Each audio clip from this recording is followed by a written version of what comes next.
afternoon.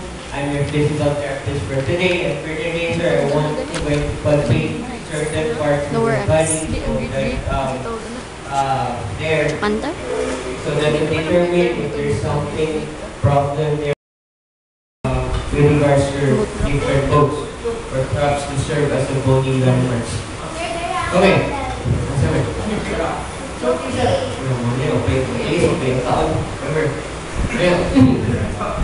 Okay, so first, you have your axis and your superior iliac spine.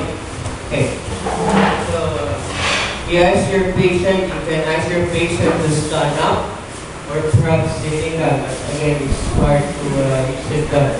So as a patient to stand up, then you're going to probably have the patient there and you just palpate the pelvis there. Remember? So palpate it on that side, finish up. So you now have your axis and your superior iliac spine. Now palpate. Okay. Palpate. Your superior iliac spine.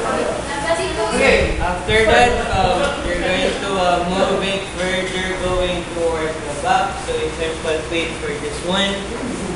So we now call this part as the iliac crest. So you have your iliac crest. So from your axis, you're going to palpate that going back. So you have your iliac crest. Back. Okay, from your iliac crest, you're going to further proceed backward. Then at that area there, you can palpate for your posterior superior iliac spine. So kung nagbarog ang imong pasyente dire, you just have to trace that one, trace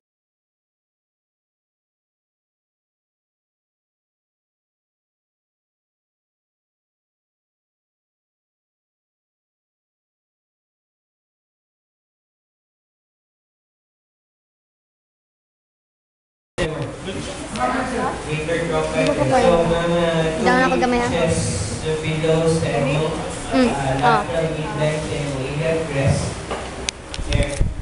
And you try to internally and externally rotate your hip. And then bone na yung kawas mo. Ano na siya, laser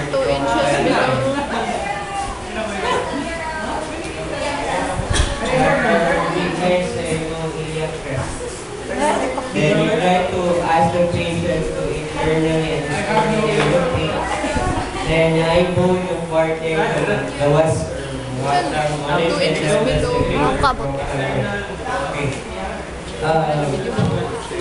more internal yung function. External or was internal. Greater trochanter lateral midline sa iliac crest. Greater trochanter of the femur. Ano siya? Greater trochanter